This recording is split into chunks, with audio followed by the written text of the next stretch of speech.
আসসালামু আলাইকুম, সবাইকে আন্তরিক শুভেচ্ছা জানিয়ে আজকের এই ভিডিওটি শুরু করছি।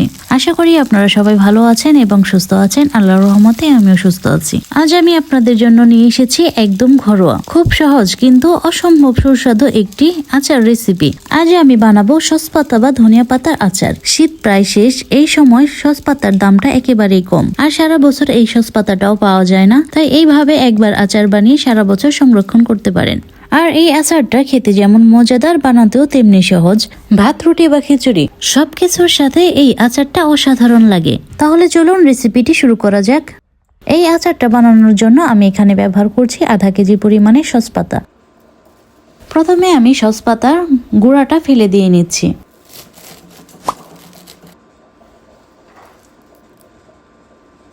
এখন এই সসপাতা থেকে ঘাস কিংবা অন্য কোনো ময়লা যদি থাকে সেগুলো পরিষ্কার করে নিতে হবে। আর সেই সাথে যে মোড়া পাতাগুলো আছে ওগুলো আমি বেছে নিচ্ছি। যে পাতাটা একেবারেই অনেকটা লাল হয়ে গেছে ওই পাতাটা আমি বেছে নিচ্ছি। যদি সামান্য পরিমাণ পাতাটা লাল হয় তাহলে ফেলে দেওয়ার দরকার নেই, সেটা দিয়েও সুন্দর আচার হয়ে যাবে।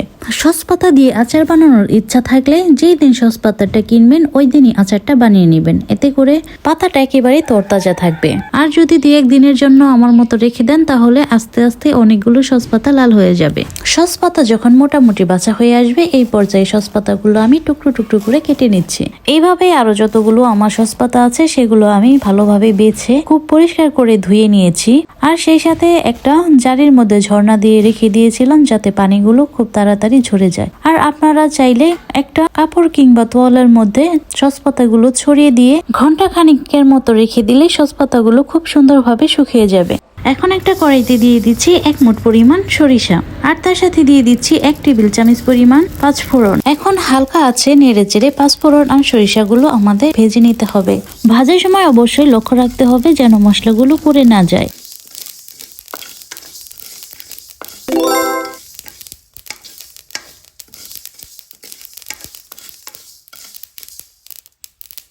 যখন এই মশলা থেকে সুন্দর একটা ঘ্রাণ বের হয়ে আসবে তখন আমি এগুলো উঠিয়ে নিচ্ছি।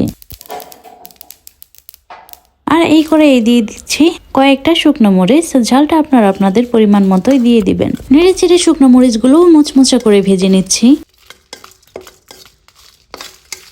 এখন এই শুকনো মরিচ, পাঁচফোড়ন ও সরিষাগুলো আমাদের গুঁড়ো করে নিতে হবে।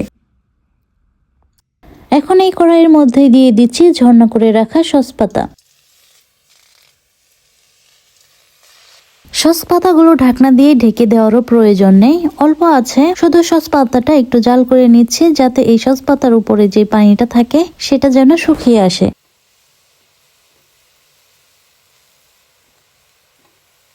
যখন সসপাতা থেকে পানিটা একেবারেই শুকিয়ে একটু নরম হয়ে আসবে এই পর্যায়ে সসপাতাগুলো নামিয়ে একটু ঠান্ডা করে নিতে হবে। আর ঠান্ডা হয়ে আসলে এগুলো আমাদের ব্লেন্ড করে নিতে হবে। আমি আগে থেকে এখানে কিছুটা তেঁতুল ভিজিয়ে রেখেছিলাম, এখন হাত দিয়ে চেপে চুপে ভিজে থেকে তেঁতুলগুলো আলাদা করে নিচ্ছে।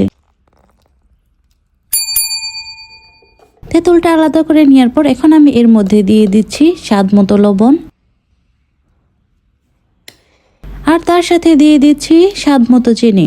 চিনিটা পরিমাণ মতোই দিয়ে দিবেন, না হলে খেতে অনেকটাই মিষ্টি হয়ে যাবে, এতে সসপাতার আচারটা মজা লাগবে না। এখন দিয়ে দিচ্ছি পরিমাণ মতো হলুদের ফাঁকি, আর সেই সাথে দিয়ে দিচ্ছি স্বাদ মতো মরিচের ফাঁকি। ঝালটা আপনারা আপনাদের পরিমাণ মতোই দিয়ে নেবেন, যে যত বেশি ঝাল খান তত বেশি ঝাল দিবেন।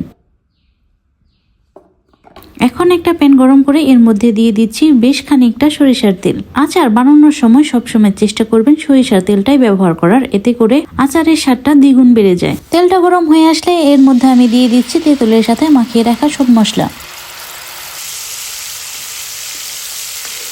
নেড়ে চেড়ে এই সমস্ত মশলাগুলো এখন তেলের সাথে বেশ কিছুক্ষণ রান্না করে কষিয়ে নিচ্ছি যাতে হলুদ ও মরিচের গন্ধটা দূর হয়ে যায়।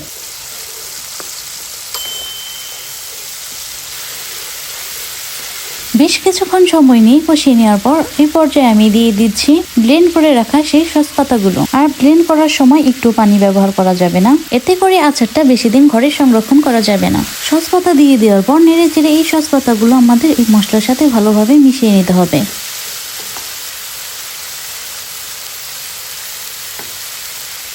বেশ কিছুক্ষণ সময় নিয়ে মিশিয়ে নেওয়ার পর যখন সমস্ত উপকরণের সাথে সস পাতাগুলো ভালোভাবে মিশে আসবে, এই পর্যায়ে দিয়ে দিচ্ছি শুরুতে সরিষা ও পাঁচফোড়ন দিয়ে যে মশলাটা তৈরি করেছিলাম সেটার গুঁড়ো।